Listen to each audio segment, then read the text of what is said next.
Mheshimiwa His Excellency the President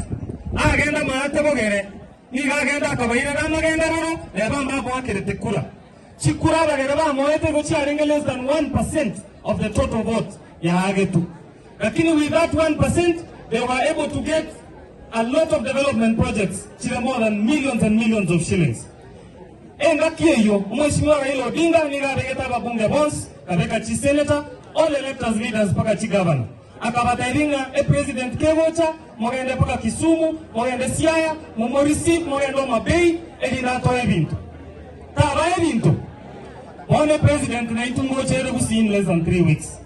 eliye president yega saine ko banga bunegocha na ino Mheshimiwa ondeto sigete nere karutua mwateli bagaga kora mangana aye kala lengo mawaziri ni gotoa musigete igoto gatebi musias Matiang'i ayeno mwana ito ayeno mwana minto ayeno ntuba atimangana naye aliyama yagwa akorete nyasago seni aliyama yagwa akorete nyasago kwabere talibo otomuzaba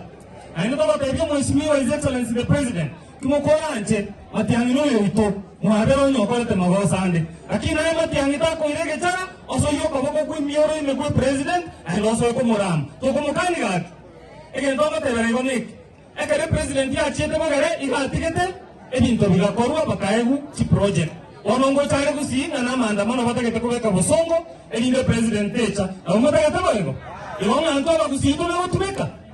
igogwe tekitu akanire CS Matiang'i former CS respect the government of the day. We respected you when you were in power. Now it's our time to also have an opportunity to serve through our son, his CS Ezekiel Ombakimacho Guntogo Sabayoma Yego.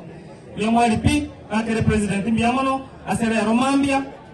na chora Mheshimiwa former waziri Okisi County Duke Mainga Echate kobe chairman ya Commodities Fund Kenya ngima ayudariama ya